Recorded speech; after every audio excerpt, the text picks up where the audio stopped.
মানতে না পারি, আমি যদি রাসূলকে আমার সর্বস্ব দিয়ে ভালোবাসতে না পারি, রাসূলের সুন্নতের সামনে দুনিয়ার অন্য কিছু যদি আমার সামনে বেশি প্রাধান্য পায়, গুরুত্ব পায়, বুঝতে হবে আমি খোদার কসম করে বলি, আমি এখানে মিম্বরে বসে বললাম, খোদার কসম করে বললাম, রাসূলের হাদিস সাক্ষী, লা ইউমিনু আহাদুকুম হাত্তা আকুনা আহাব্বা ইলাইহি মিন ওয়ালিদিহি ওয়া ওয়ালাদিহি ওয়ান নাসি আজমাইন।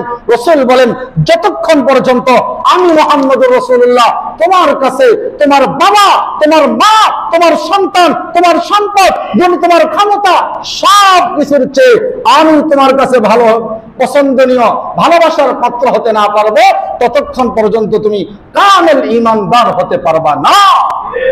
এটা রাসূলের হাদিস। আমি হাদিস তেলাওয়াত করেছিলাম। আসসালামু আলাইকুম ওয়া রাহমাতুল্লাহি ওয়া বারাকাতুহু। ওয়া আলাইকুম আসসালাম।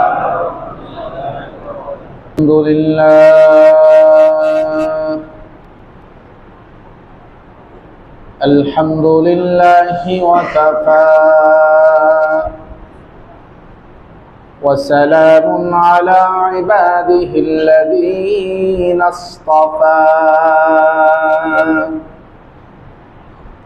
من يطع الله ورسوله فقد رشد ومن يعصهما فقد غوى أما بعد فقد قال الله تعالى في كلامه الحكيم أعوذ بالله من الشيطان الرجيم بسم الله الرحمن الرحيم وما أرسلناك إلا رحمة للعالمين صدق الله مولانا العظيم وقال رسول الله صلى الله عليه وسلم كل أمتي يدخلون الجنة إلا من أبى قيل ومن أبى يا رسول الله قال من أطاعني دخل الجنة ومن عصاني فقد أبى أو كما قال النبي عليه الصلاة والسلام। আল্লাহ তাবারক ওয়া তাআলার শাহী দরবারে লাখো কোটি শুকর ও সুজুদ, যিনি বড় মেহেরবানি করে, দয়া করে, মায়া করে, ভালোবেসে, পছন্দ করে, মহব্বত করে আমাকে আপনাদিগকে হাজারো ঝামেলা ব্যস্ততা থেকে হেফাজত করে সুস্থ রেখে জুমার নামাজ আদায় করার জন্য জুমার মসজিদে আসা এবং বসার তৌফিক দান করেছেন। এজন্য কালিমাতুশ শুকর আদায় করে সকলে বলি আলহামদুলিল্লাহ। প্যারে হাজিরিন, গত সপ্তাহের পূর্ব সপ্তাহে আপনাদের সম্মুখে রাসূল খুদা সাল্লাল্লাহু আলাইহি ওয়াসাল্লামের দেহ মুবারক নিয়ে কিছু আলোচনা শুরু করেছিলাম। আসলে রাসূল করিম সাল্লাল্লাহু আলাইহি ওয়াসাল্লামের জীবনের প্রত্যেকটি বিষয়ের আলোচনা হাদিস গ্রন্থের প্রতিটি পাতায় এত বিশদভাবে বিস্তৃত রয়েছে, সংরক্ষিত আছে, যেটা পৃথিবীর কোনো মহামনীষীর, কোনো ব্যক্তির, কোনো নবীর ছিল না। এটাও আমাদের নবী মুহাম্মদুর রাসূলুল্লাহ সাল্লাল্লাহু আলাইহি ওয়াসাল্লামের একটা মুআজিজা।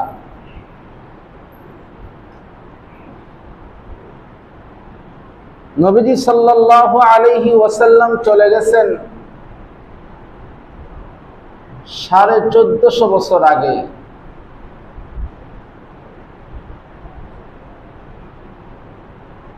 কিন্তু আদৌ নবীজি সাল্লাল্লাহু আলাইহি ওয়াসাল্লাম কেমন ছিলেন,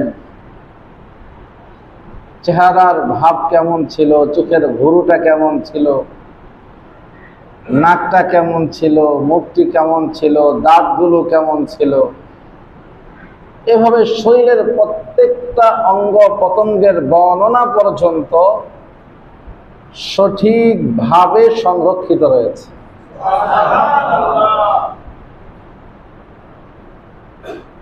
পৃথিবীতে বহু মানুষের আগমন ঘটেছে,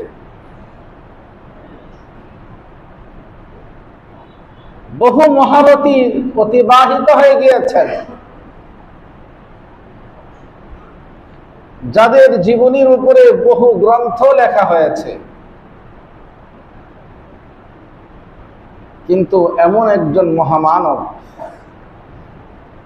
এমন একজন রাসূল, এমন একজন নবী আল্লাহ তাআলা আমাদেরকে দিয়েছেন, যার জীবনের সবগুলো অংশকে একত্রিত করা দুনিয়ার কোন মানুষের পক্ষে সম্ভব না। সুবহানাল্লাহ। ইসলামী ইতিহাসের সবচেয়ে নির্ভরযোগ্য গ্রহণযোগ্য কিতাব আল বিদায়া ওয়ান নিহায়া। আল বিদায়া ওয়ান নিহায়াতেও অনেক ইতিহাস লেখা হয়েছে। রাসূলুল্লাহ সাল্লাল্লাহু আলাইহি ওয়াসাল্লামের জীবনীর উপরে অনেক কিতাব, প্রায় 200-250 কিতাব লেখা হয়েছে, 200-র উপরে।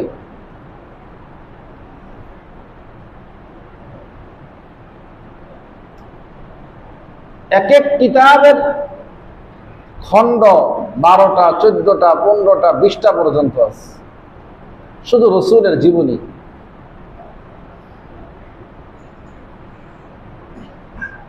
রাসূলের জীবনী কত আলোচনা করবেন আর কত পড়বেন।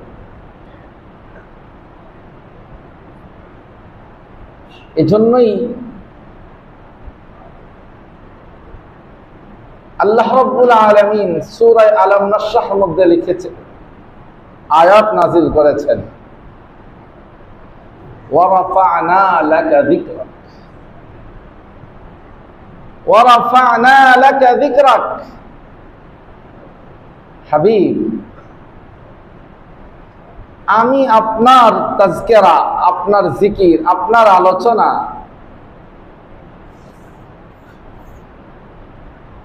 এতটা করেছি, এমন ভাবে মানুষের হৃদয়ে দিয়ে দিয়েছি, গেঁথে দিয়েছি, যে আপনার জীবনী আলোচনা করে কেউ শেষ করতে পারবে না। আপনার মাকাম, আপনার মর্যাদা সর্বদা সবার উপরেই আছে, থাকবে।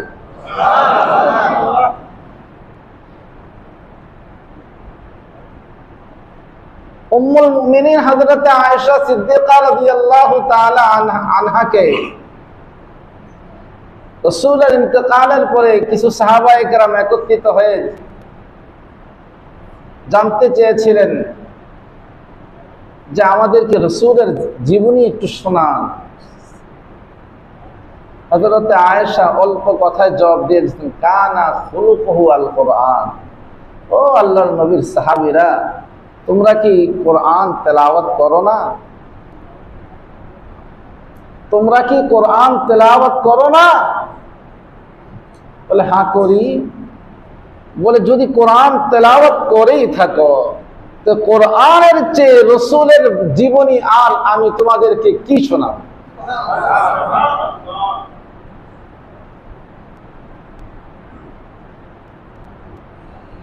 কোরআনই তো রাসূলকে খুলুকে আযীম বলেছে।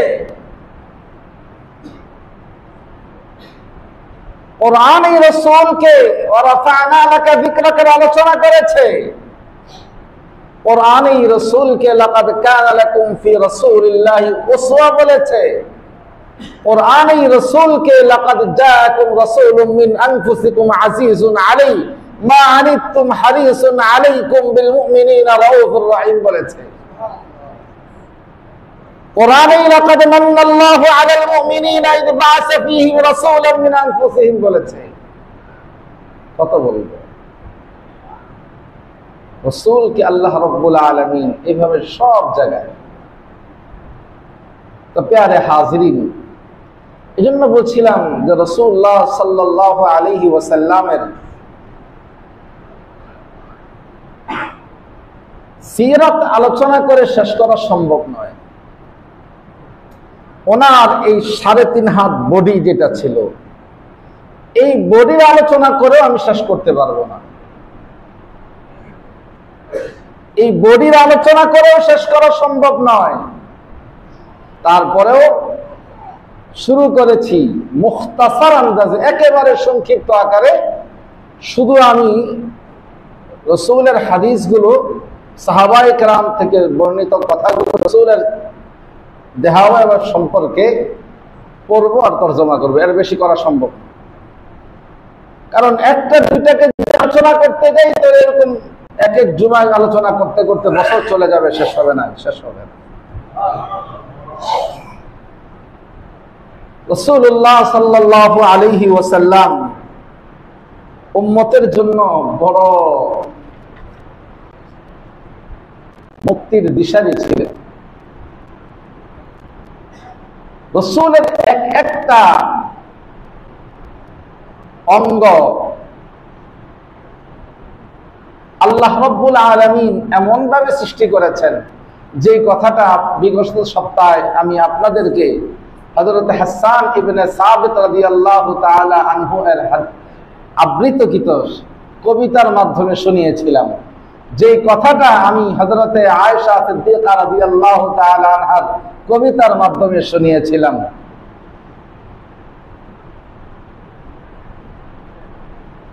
এজন্য হযরত হাসান বলেছেন, ওয়া আহসানু মিন কালাম তারাকাতু আইনি ওয়া আজমালা মিন কালাম তালিদিন নিসা খুলিকাতা মুবাররাআন মিন কুল্লি আইবিন কাআন্নাকা ক্বাদ খুলিকাতা কামা তাশা। বলে আমার পক্ষে বর্ণনা করা সম্ভব না, তবে আমি এতটুকুই বলি যে আল্লাহ তাআলা যেমনটা তার হাবিবকে বানাতে চেয়েছেন, তিনি তার হাবিবকে তেমনটাই বানিয়েছেন। কাআন্নাকা ক্বাদ খুলিকাতা কামা তাশা।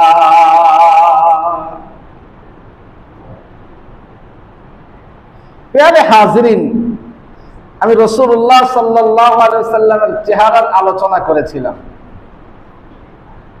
আজকে রাসূলুল্লাহ সাল্লাল্লাহু আলাইহি ওয়াসাল্লামের দাঁত কেমন ছিল, আসেন একটু জেনে নেই রাসূলুল্লাহ সাল্লাল্লাহু আলাইহি ওয়াসাল্লামের দাঁত সম্পর্কে। হযরত আব্দুল্লাহ ইবনে আব্বাস রাদিয়াল্লাহু তাআলা আনহু বলেন, কানা রাসূলুল্লাহ সাল্লাল্লাহু আলাইহি ওয়াসাল্লাম আফলাজাস সানিয়াতাইন ইযা তাকাল্লামা রুয়াকান নূরি ইয়াখরুজু মিন বাইনি সানায়াহু।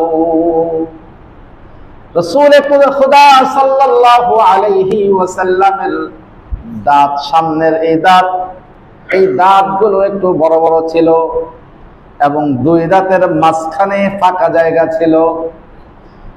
হযরত আব্দুল্লাহ ইবনে আব্বাস রাদিয়াল্লাহু তাআলা আনহু বলেন, রাসূলুল্লাহ সাল্লাল্লাহু আলাইহি ওয়াসাল্লাম যখন কথা বলতেন অথবা হাসি দিতেন, হযরত আব্দুল্লাহ ইবনে আব্বাস বলেন, ইযা তাকাল্লামা রুয়াকান নূর, যখন রাসূলুল্লাহ সাল্লাল্লাহু আলাইহি ওয়াসাল্লাম কথা বলতেন তখন দেখা যেত রাসূলুল্লাহ সাল্লাল্লাহু আলাইহি ওয়াসাল্লামের এই দাঁতের দুই মাঝখান দিয়ে ইয়াখরুজু মিন বাইনি তানায়াহু, যে তাদের দাঁতের এই দুই মাঝখান দিয়ে নূর ঝলকে বের হচ্ছে।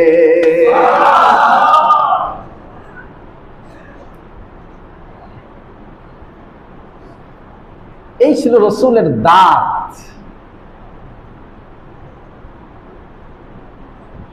দুইটা দাঁত, এই দুই দাঁত যখন কথা বলতেন, আমরা কথা বললে আমাদের কথার ফাঁকে দিয়ে থুতু বের হয়। আর রসুল কথা বলতেন, রসুলের দাঁতের ফাঁকা দিয়ে উম্মতের জন্য, দুনিয়ার জন্য নূরের ঝলক বের হতো, নূরের ঝলক। ভাই রসুলকে তো চিনি নাই আমরা। আমরা বলি, মুখে বলি, আমরা মুখে বলি আমি রসুলের উম্মত, আমি রসুলকে ভালোবাসি, কিন্তু আসলে কতটুকু ভালোবাসি নিজে নিজে যদি একটু যাচাই করি তাহলে আমার কাছেই বের হয়ে যাবে। আমিও বের করতে পারবো, কারো লাগবে না। আমার সামনে রাস্তা খোলা আছে। রাসূলুল্লাহ সাল্লাল্লাহু আলাইহি ওয়াসাল্লামের দাড়ি মুবারক কেমন ছিল, আমি একটা করে শুধু হাদিস বলবো, এখানে কয়েকটা করে হাদিস দেওয়া আছে বিভিন্ন কিতাবের রেফারেন্স সহকারে। আমি একটা দুইটা করে শুধু বলে যাচ্ছি, সবগুলো বলা সম্ভব হবে না। দাড়ি মুবারক কেমন ছিল এটা বললে তো আবার সমস্যা, কারণ অনেকেই তো দাড়ি রাখি না, দাড়ি কাটি। দাড়ি নিয়ে আমাদের বহু ঝামেলা আছে, কারণ দাড়ি রাখলে তো বুড়া বুড়া লাগে, দাড়ি রাখলে একটু কেমন কেমন লাগে, পেস্টিতে একটু বাধা লাগে না, বিভিন্ন জনে বিভিন্ন কথা কয়, এজন্য দাড়ি রাখতে রাজি না। আবার কেউ কেউ আবার এটাও বলতে পারে দাড়ি রাখলে মোল্লা মোল্লা লাগে, আসেনি এমন? ঠিক আছে না কথাগুলো? আল্লাহ তাদেরকে হেদায়েত দান করুন, আল্লাহ তাদেরকে হেদায়েত দান করুন, দ্বীনের বুঝ দান করুন। যেই শক্তির কারণে, যেই ধোঁকায় পড়ে রাসূলের এই বড় একটা সুন্নাত থেকে তারা মাহরুম হচ্ছে, শয়তানের প্ররোচনায় পড়ে দুনিয়ার কিছু আল্লাহ ভোলা মানুষ যারা দুনিয়ার চাকচিক্য আর পশ্চিমা কৃষ্টি কালচারের সাথে নিজেদেরকে এলিয়ে দিয়েছে, একমাত্র তারাই রাসূলের এই সুন্নাতকে, এই সুন্নাত থেকে মুখ ফিরিয়ে থাকতে পারে, আর এই রাসূলের এই সুন্নাতের উপরে ঘুর চালাইয়া রাসূলের কলিজায় ছুরি চালাইতে পারে। আর কেউ পারবে না, আর কারো পক্ষে সম্ভব না, আর কারো পক্ষে সম্ভব না।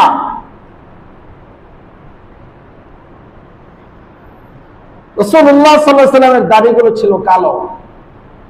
হযরতে হিন্দ ইবনে আবু হালা রাদিয়াল্লাহু তাআলা আনহু বলেন, কানা রাসূলুল্লাহ সাল্লাল্লাহু আলাইহি ওয়াসাল্লাম কাফাল লিহিয়া।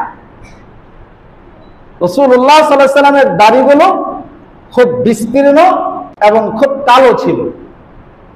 কাফাল লিহিয়া, লিহিয়াতুন শব্দের অর্থ হলো দাড়ি। এরপরে হযরতে খাদেম, হযরতে রাসূলুল্লাহ সাল্লাল্লাহু আলাইহি ওয়াসাল্লামের খাদেম আনাস ইবনে মালিক রাদিয়াল্লাহু তাআলা আনহু বলেন, কানা রাসূলুল্লাহ সাল্লাল্লাহু আলাইহি ওয়াসাল্লাম ইউকসিরু দাহনা রাসিহি ওয়া তাসরিহা লিহিয়াতিহি। রাসূলুল্লাহ সাল্লাল্লাহু আলাইহি ওয়াসাল্লাম তার মাথায় তেল মালিশ করতেন আর দাড়িগুলোর মধ্যে এই তেল দিয়ে এগুলোকে বিন্যস্ত করে ভাঁজ করে রাখতেন। রাসূল যখন দাড়িগুলোর মধ্যে তেল দিতেন, তেল দিয়ে আছড়াইতেন, তখন এই দাড়িগুলোতে মনে হতো যে এক একটা দাড়ি থেকে এক একটা মুক্তার ঝরতেছে, এভাবে ঝরতো। সিরাতের কিতাবের মধ্যে লিখেছে রাসূলের দাড়িগুলোর মধ্যে যখন রাসূল তেল দিয়ে হাঁটতেন তখন মনে হইতো যে প্রত্যেকটা দাড়ি থেকে নূর ঝলকিয়ে পড়তেছে। দাড়ি যে আল্লাহ তাআলা আমাকে আপনাকে দিয়েছেন, আমি কি তার চেয়ে বেশি সুন্দর বুঝি? তিনি সুন্দর বুঝেন না? পুরুষকে দাড়ি দিলে সুন্দর লাগবে না সুন্দর লাগবে না, এটা কি আল্লাহ বেশি জানেন না আমি বেশি জানি? নারীকে দিয়েছেন চুল, পুরুষকে দিয়েছেন দাড়ি। নারী যদি চুল কাইটে রাখে তাহলে তাকে যেমন বিশ্রী লাগে, পুরুষ যদি দাড়ি কেটে রাখে তাকেও বিশ্রী লাগে। পশ্চিমারা আমাকে আপনাকে শিখাইছে যে দাড়ি কাটো তোমাকে যুবক যুবক মনে হবে। আচ্ছা বলেন তো দেখি, দাড়ি কাইটা যুবক সাজলে কি যুবক হওয়া যায়? এত সোজা? তাহলে কোন ধোকায়, কার ধোকায়, কিসের কারণে? আবার আমি তো বড় গলায় বলি আমি আশিকে রাসূল, আমি রাসূলকে ভালোবাসি। আল্লাহ রাসূল কি বলেন? মান আহইয়া সুন্নতি, মান আহইয়া সুন্নতি ইনদা ফাসাদি উম্মতি ফালাহু আজরু মিআতু শাহীদ। যে ব্যক্তি ফিতনা ফাসাদের যোগে এরকম ফিতনা, চতুর্মুখী ফিতনার মধ্যে আমার একটা সুন্নতকে জিন্দা করবে, আল্লাহ তাআলা তাকে 100 শহীদের সওয়াব দান করবে। সুবহানাল্লাহ, 100 শহীদের সওয়াব দান করবে।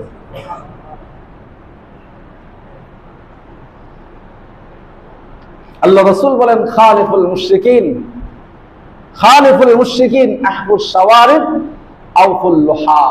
তোমরা মোচ কাটো, দাড়িকে ছেড়ে দাও। আর আমরা করি উল্টাটা, বড় মুছ রাখি, দাড়িকে মুন্ডন করি। হ্যাঁ, আল্লাহ তাআলা সহিহ বুঝ দান করুন। আমিন। এই বিষয়ে দীর্ঘ কথা বলার সুযোগ এখন আমার হাতে নাই, আমি ভিন্ন পথে অগ্রসর হচ্ছি। রাসূলের গর্দানটা কেমন ছিল? গর্দান, রাসূলুল্লাহ সাল্লাল্লাহু আলাইহি ওয়াসাল্লামের গর্দান সম্পর্কে হযরত আলী রাদিয়াল্লাহু তাআলা আনহু বলেন, কাআন্না উনকাহু ইবরিকু ফিদ্দাতিন। রাসূলুল্লাহ সাল্লাল্লাহু আলাইহি ওয়াসাল্লামের এই গর্দানটা ছিল রৌপ্যের বদনির মতো,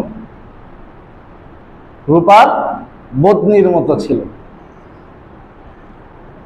হযরত হিন্দ ইবনে আবু হালা তিনি বলেন, কাআন্না উনকাহু জাইদুন দুমিতু ফি সাফাইল ফিদ্দা।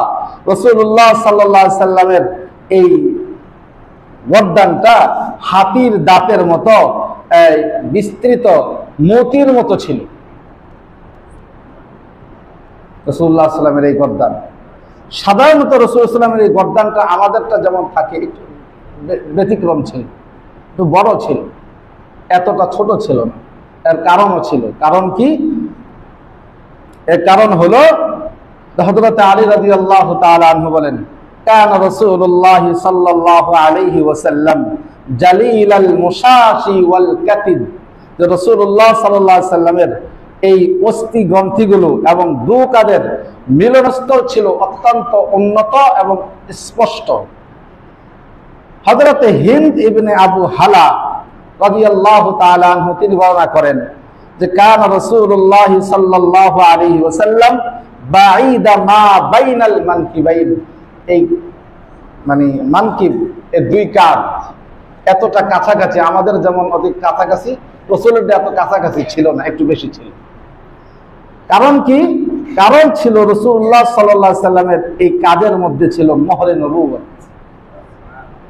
কি ছিল? নবুয়তের সিলমোহর। মোহরে নবুয়ত মানে নবুয়তের সিলমোহর।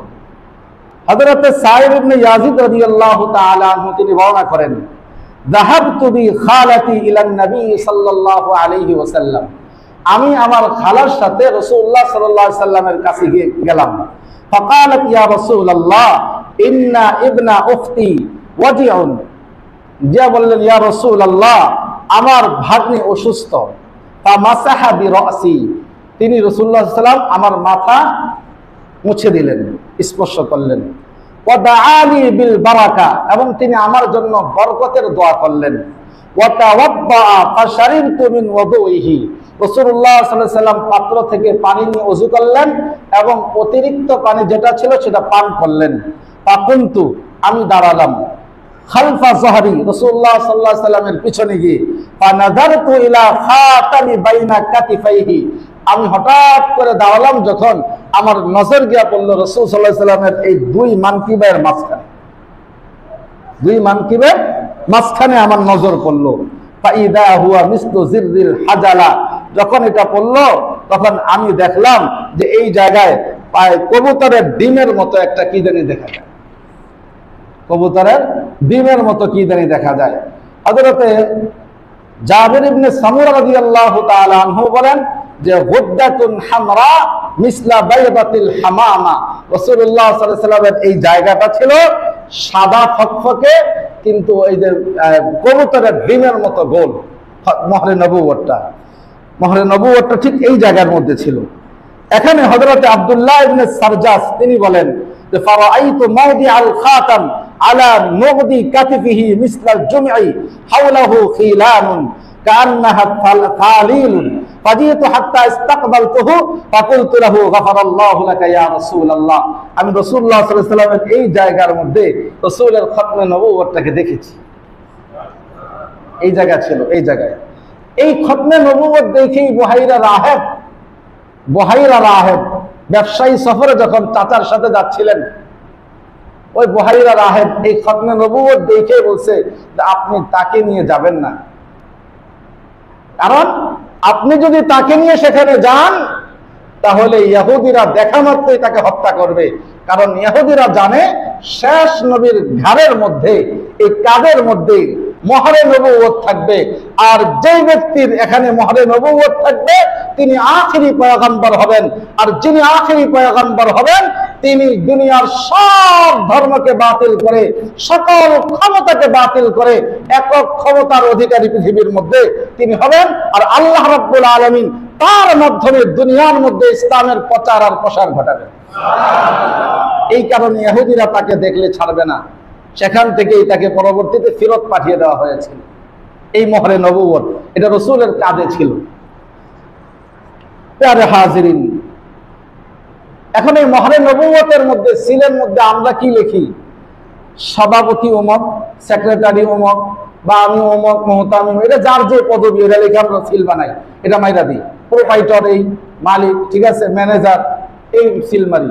রাসূলুল্লাহ সাল্লাল্লাহু আলাইহি ওয়াসাল্লামের এই মোহরে নবুয়ত এখানে যেটা ছিল এটার মধ্যে কি লেখা ছিল? হাদিসে পাকের মধ্যে দেখেন আমরা কি বলে, ইবনে হিব্বান রাহমাতুল্লাহ আলাইহি বলেন মোহরে নবুয়তের উপর লেখা ছিল মুহাম্মাদুর রাসূলুল্লাহ। কি লেখা ছিল? মুহাম্মাদুর রাসূলুল্লাহ।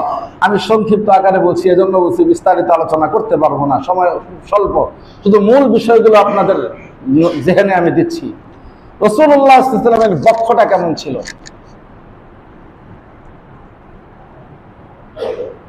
এখানে দেখেন কানা রাসূলুল্লাহ সাল্লাল্লাহু আলাইহি ওয়াসাল্লাম আরিদাস সাদর, এই বক্ষদেশ ছিল অনেক প্রশস্ত ছিল। রাসূলুল্লাহ সাল্লাল্লাহু আলাইহি ওয়াসাল্লাম বুক এবং পেটের এই মিলনস্থল। কানা রাসূলুল্লাহ সাল্লাল্লাহু আলাইহি ওয়াসাল্লাম সাওয়া আল বাতনি ওয়াস সাদর, এই বুক আর পেট সমান ছিল, একবারে নাভি থেকে পুরা গলা পর্যন্ত পুরা বুক এটা সমান ছিল, কোনো উঁচু নিচু কিছুই ছিল না। এরপরে রাসূলুল্লাহ সাল্লাল্লাহু আলাইহি ওয়াসাল্লাম কানা রাসূলুল্লাহ সাল্লাল্লাহু আলাইহি ওয়াসাল্লাম দাখমাল কারাবিস, রাসূলুল্লাহ সাল্লাল্লাহু আলাইহি ওয়াসাল্লামের অস্থি গ্রন্থিগুলো ছিল হৃষ্টপুষ্ট ছিল। হাতের তালু, পায়ের তালু কেমন ছিল? কানা রাসূলুল্লাহ সাল্লাল্লাহু আলাইহি ওয়াসাল্লাম রাহবার রাহা ও খামসানুল আফমাসাইন মাসিহাল কাদামাইন ইয়ামবু আনহুমাল মা। রাসূলুল্লাহ সাল্লাল্লাহু আলাইহি ওয়াসাল্লামের হাতের তালু একটু প্রশস্ত ছিল, পায়ের তলা অন্যান্য পায়ের তলা থেকে একটু বেশি গভীর ছিল, পায়ের পাতা ছিল মসৃণ, ফলে বলেন যে এখানে যদি কোনো পানি ঢালা হতো পানি জমে থাকতো না, অটোমেটিক পানি পড়ে পা শুকায় যেত, এমন মসৃণ ছিল। হযরত আলী রাদিয়াল্লাহু তাআলা আনহু বলেন কানা রাসূলুল্লাহ সাল্লাল্লাহু আলাইহি ওয়াসাল্লাম শাতনাল কাফাইন ওয়াল কাদামাইন, রাসূলুল্লাহ সাল্লাল্লাহু আলাইহি ওয়াসাল্লামের হাত এবং পা ছিল মাংসল, মাংস মানে গোশত ভরা ছিল।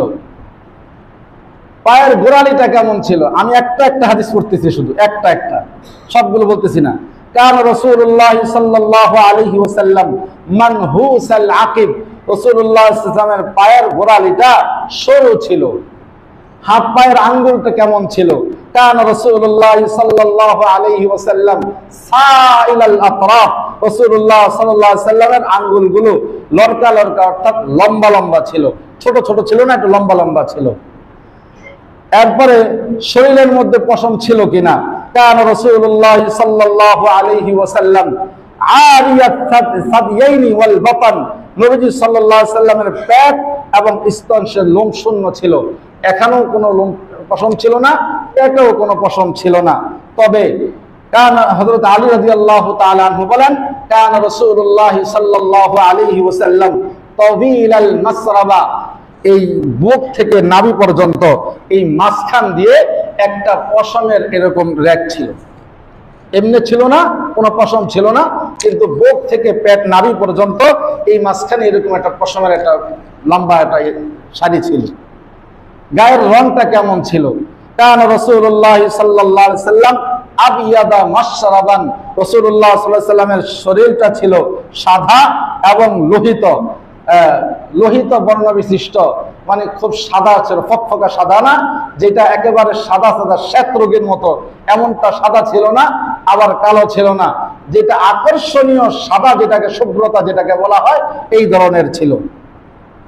হযরত আনাস ইবনে মালিক, যিনি রাসূলুল্লাহ সাল্লাল্লাহু আলাইহি ওয়াসাল্লামের 11 বছর খাদেম ছিলেন, তিনি বলেন, কান রাসূলুল্লাহ সাল্লাল্লাহু আলাইহি ওয়াসাল্লাম লা বিল আবয়াদিল আমহাকি ওয়া লাইসা বিল আদামি, রাসূলুল্লাহ সাল্লাল্লাহু আলাইহি ওয়াসাল্লাম একেবারে শ্বেত শুভ্রও ছিলেন না, আবার একদম গৌর বর্ণেরও ছিলেন না, মানে একেবারে কালো ছিলেন না, আবার একেবারে কি বলে সাদা, শ্বেত সাদা এমনটাও ছিল না তার শরীর মুবারক।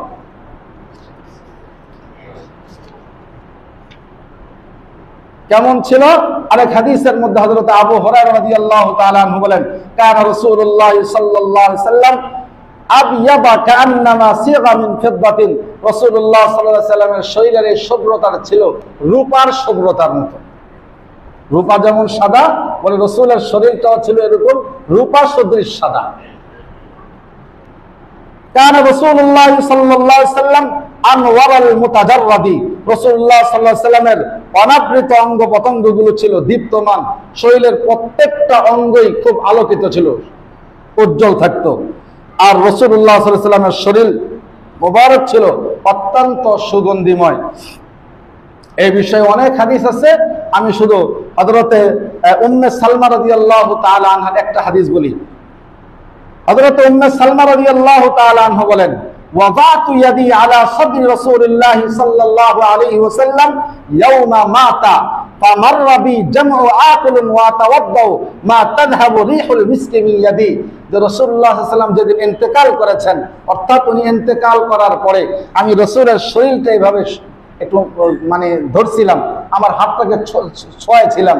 তারপরে বলেন যে আমি কয়েকদিন পর্যন্ত এই হাত দিয়ে খেয়েছি, গোসল করছি, আমার পরিবারের কাজ করছি, তারপরেও আমি এই হাত থেকে মিশকে জাফরানের ঘ্রাণ পেয়েছি। এই পরিমাণ সুঘ্রাণ ছিল। এরপরে রাসূলুল্লাহ সাল্লাল্লাহু আলাইহি ওয়াসাল্লামের কবর যে দিয়েছেন, যারা রাসূলকে কবরে নামিয়েছেন, তারা ছিল হযরত আলী রাদিয়াল্লাহু তাআলা আনহু, হযরত ফজল রাদিয়াল্লাহু তাআলা আনহু, হযরত উসামা ইবনে যায়েদ রাদিয়াল্লাহু তাআলা আনহু, তারা রাসূলকে কবরে নামিয়েছেন। তারা বলেন, গাসলান নবী সাল্লাল্লাহু আলাইহি ওয়াসাল্লাম আলিয়ুন ওয়াল ফাদলু ওয়া উসামা ওয়া দখালু কবরাহু ওয়া জাআলা আলিয়ুন ইয়াকুলু বিআবি আনতা ওয়া উম্মি তিবতা হাইয়ান ওয়া মাইয়িতান, আমি রাসূলকে জীবিত অবস্থায় যেমন সুঘ্রাণ প্রাপ্ত পেয়েছি, রাসূলকে যখন গোসল দিয়েছি তখনও আমি ওই সুঘ্রাণই পেয়েছি। রাসূলকে যখন কবরে নামিয়েছি আমার কাছে মৃত আর জীবিত মাঝখানে তারতম্য মনে হয় নাই, রাসূলের শরীর থেকে ওই ধরনের সুগন্ধি আমি পেয়েছি। হযরত আলী রাদিয়াল্লাহু তাআলা আনহুর বর্ণনা। আল্লাহ, এইভাবে রাসূলুল্লাহ সাল্লাল্লাহু আলাইহি ওয়াসাল্লামের শরীরের প্রত্যেকটা অঙ্গ পতঙ্গ বর্ণনা পুরো হাদিসের কিতাবের মধ্যে পাওয়া যায়। হ্যাঁ প্রিয় হাজিরিন, রাসূলুল্লাহ সাল্লাল্লাহু আলাইহি ওয়াসাল্লাম এক মহামানব, যার প্রত্যেকটা অঙ্গ, থুতু মুবারক কেমন ছিল, থুতু মুবারক কেমন ছিল। তো রাসূলুল্লাহ সাল্লাল্লাহু আলাইহি ওয়াসাল্লাম খাইবারের যুদ্ধে হযরত আলী রাদিয়াল্লাহু তাআলা আনহু চোখে আঘাত পেয়েছেন, চোখে আঘাত লাগছে। এখন সকালবেলা একদিন দুই দিন চলে গেছে, খাইবারের বিজয় আসতেছে না। রাসূল বলছেন, আজকে আমি যার হাতে পতাকা দিব সে আজকে এই খাইবারের বিজয় পতাকা উড্ডীন করবে। সবাই তাকাই রয়েছে কার দিকে, দে কার হাতে, কে যেন পায় এই বিজয়ের পতাকা কার হাতে রাসূল তুলে দিবে। হঠাৎ ডাক দিলেন, আলী ইবনে আবি তালেব কোথায়? বলছেন তিনি তো আঘাতপ্রাপ্ত হয়েছেন, অসুস্থ, বলে নিয়ে আসো। রসুলের সামনে আসছে, বলছে কি হয়েছে? বলে যে আমি চোখে আঘাতপ্রাপ্ত হয়েছি। রসুল বলেন সামনে আসো। রসুল জবান থেকে একটু থুতু মুবারক বের করে লাগাই দিছে। হযরত আলী রাদিয়াল্লাহু তাআলা আনহু বলেন, আমি এই আঘাতপ্রাপ্ত হওয়ার আগে আমার এই চোখ দিয়ে যতটুকু দেখতাম, রসুল এই থুতু মুবারক লাগিয়ে দেওয়ার পরে তার চেয়ে 100 গুণ বেশি আমার চোখের পাওয়ার বেড়ে গেছে।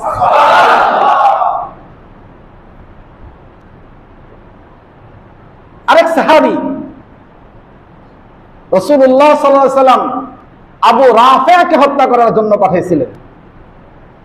আবু রাফে রসুলের বিরোধী, রসুলের কটাক্ষকারী, মিথ্যুক, কাযযাব। তাকে হত্যা করে আসার সময়, সিঁড়িতে নামার সময় পা ভেঙে গেছে। তিনি তার মাথার পাগড়ি পায়ে বেঁধে ওই পা হেঁচড়িয়ে হেঁচড়িয়ে মদিনায় এসেছেন। রাত্রেবেলা এই কাজ করে আসছেন, ফজরের নামাজ পড়েছেন, এক কোনায় নিভৃত অবস্থায় তিনি নামাজ পড়েছেন। আব্দুল্লাহ ইবনে আতিক রাদিয়াল্লাহু তাআলা নামাজের পরে মুখ ফিরে বসছেন। বলে আব্দুল্লাহ ইবনে আতিক কোথায়? কেউ খুঁজে পাচ্ছে না। হঠাৎ দেখা গেল ওই কোনায়। বলে আব্দুল্লাহ ইবনে আতিককে আমার কাছে নিয়ে আসো। তিনি হাঁটতে পারতেছেন না, একদিকে পা ভেঙে গেছে, ব্যথায় অস্থির। এই পা নিয়ে তিনি হেঁচড়িয়ে হেঁচড়িয়ে মিম্বারে এসেছেন, মেহরাবের কাছে এসেছেন। আসার পরে প্রথমেই হযরত আব্দুল্লাহ ইবনে আতিককে আল্লাহ রাসূল সাল্লাল্লাহু আলাইহি ওয়াসাল্লাম বললেন, তুমি প্রথমে আল্লাহ রাব্বুল আলামিনের পক্ষ থেকে সালাম গ্রহণ করো। সুবহানাল্লাহ বলবেন। আর আল্লাহ সালাম দিয়েছে, বুঝতে পারছেন? আমাকে আপনাকে যদি বলে যে এখন বর্তমানে প্রধান উপদেষ্টা সালাম দিছে, তো খুশির ঠেলা কয়জন আসন দিবে? কয়জন আসন আমি আর আপনি দেব? আর এটা তো শুধু প্রধান উপদেষ্টা একজন মানুষ, একজন মানুষ, সব কিছুর স্রষ্টা যিনি, ওই আল্লাহ সালাম পাঠাইছে। ওজন বোঝেন নাই? হযরত আব্দুল্লাহ ইবনে আতিক যখন সামনে আসছেন, আসার পরে বলেন কি হয়েছে? বলে ইয়া রাসূলুল্লাহ, আমি পায়ে ব্যথা পেয়েছি, আমার পাটা ভেঙে গেছে। বলেন পাটা কোথায়? আমার সামনে দাও। বের করে পাটা সামনে দিচ্ছেন। রসুল জবান মুবারক থেকে একটু থুতু মুবারক আইনা পায়ে ঘষা দিয়ে লাগাই দিচ্ছেন। হযরত আব্দুল্লাহ ইবনে আতিক বলেন, রসুল আমার পায়ে থুতু লাগিয়ে দিতে দেরি হয়েছে, আমার পাটা এমন সুস্থ হয়েছে, মনে হয় যে আমার মা জন্ম দেওয়ার পরে আমার পা যতটা সুস্থ ছিল, আজকে আমার পা তার চেয়ে 100 গুণ বেশি সুস্থ হয়ে গেছে। এই ছিল রসুলের থুতু মুবারকের শক্তি। রাসূলুল্লাহ সাল্লাল্লাহু আলাইহি ওয়াসাল্লামের শরীরের ঘাম কি অবস্থা ছিল, আমি সংক্ষিপ্ত বলতেছি যেহেতু সময় শেষ আমার। ঘামের অবস্থা কি ছিল? হাদিসের শামাইলে তিরমিজির কিতাবের মধ্যে আছে, রাসূলুল্লাহ সাল্লাল্লাহু আলাইহি ওয়াসাল্লামের শরীরের ঘামের হালত ছিল মদিনার যে কারো যদি বিয়ে শাদী হইতো, মেয়েদের বা পুরুষের বিয়ে শাদীতে সুগন্ধি লাগে না, মহিলারা রাসূলের শরীরের এই ঘাম নেওয়ার জন্য এইরকম ছোট ছোট বোতল দেওয়া যেত। আর ওই বোতল নিয়ে রসুলের শরীর থেকে যে একটু ঘাম মোবারক নিত, বলে যে এই ঘাম মোবারক নিয়ে ওই মজলিসে শুধু মুখটা খুইলা দিলেই ওই মজলিস পুরাটাই সুঘ্রাণে ভরে যেত। এইটাও বর্ণনা আছে, রাসূলুল্লাহ সাল্লাল্লাহু আলাইহি ওয়াসাল্লামের প্রস্রাব এক সাহাবী খেয়ে ফেলেছিল। তাকে পরে বলা হয়েছে, রাসূল রাতে প্রস্রাব করছেন পাত্রের মধ্যে, ওইটা ছিল, উনি বুঝতে পারেন নাই, খেয়ে ফেলছেন পানি মনে করে। পরে জানতে পারলেন যে রসুলের প্রস্রাব ছিল। তিনি বলেন, আমি যে রসুলের প্রস্রাব খেয়েছি, আমার কাছে মনে হয় নাই যে আমি রসুলের প্রস্রাব খেয়েছি, আমার কাছে মনে হয়েছে আমি জমজমের পানির মতো পুত পবিত্র পানি খেয়েছি। এত সুগ্রাম ছিল। প্যারে হাজরিন, এই ছিল মুহাম্মদুর রাসূলুল্লাহ সাল্লাল্লাহু আলাইহি সাল্লামের দেহের অবস্থা শুধু, আর পরবর্তী অবস্থা তো অন্যটাই। এই জন্য ওই নবীর উম্মত আমি আর আপনি। কি বলেন, ঠিক না? এটা আমাদের জন্য গর্বের বিষয়। এই গর্বের বিষয় বললাম, এটাই কি সীমাবদ্ধ? বলেন সবাই, এটাই সীমাবদ্ধ? আমি যদি রসুলের সুন্নাত মানতে না পারি, আমি যদি রসুলকে আমার সর্বস্ব দিয়ে ভালোবাসতে না পারি, রসুলের সুন্নতের সামনে দুনিয়ার অন্য কিছু যদি আমার সামনে বেশি প্রাধান্য পায়, গুরুত্ব পায়, বুঝতে হবে। আমি খোদার কসম করে বলি, আমি এখানে মিম্বরে বসে বললাম, খোদার কসম করে বললাম, রাসূলের হাদিস সাক্ষী, লা ইউমিনু আহাদুকুম হাত্তা আকুনা আহাব্বা ইলাইহি মিন ওয়ালিদিহি ওয়া ওয়ালাদিহি ওয়ান নাসি আজমাইন। রাসূল বলেন, যতক্ষণ পর্যন্ত আমি মুহাম্মদুর রাসূলুল্লাহ তোমার কাছে তোমার বাবা, তোমার মা, তোমার সন্তান, তোমার সম্পদ, তোমার ক্ষমতা, সব কিছুর চেয়ে আমি তোমার কাছে ভালো পছন্দনীয় ভালোবাসার পাত্র হতে না পারবো, ততক্ষণ পর্যন্ত তুমি কামেল ঈমানদার হতে পারবা না। এটা রাসূলের হাদিস। আমি হাদিস তেলাওয়াত করেছিলাম, শুধু তরজমা করছি। কুল্লু উম্মতি ইয়াদখুলুনাল জান্নাহ ইল্লা মান আবা। আল্লাহ রাসূল বলেন, আমার প্রত্যেকটা উম্মত জান্নাতে যাবে, আমার প্রত্যেকটা উম্মত জান্নাতে যাবে, ইল্লা মান আবা, তবে আবা। কিলা ওয়া মান আবা, সাহাবায়ে কেরাম প্রশ্ন করলেন, কিলা ওয়া মান আবা ইয়া রাসূলুল্লাহ, ইয়া রাসূলুল্লাহ আবা কি? আল্লাহ রাসূল বলেন, ক্বালা মান আতাআনি দাখালাল জান্নাহ ওয়া মান আসানি ফাকাদ আবা। যেই ব্যক্তি আমার অনুসরণ করবে, আতাআনি, যে আমার অনুসরণ করবে সে জান্নাতে যাবে, ওয়া মান আসানি, আর যে আমার নাফরমানি করবে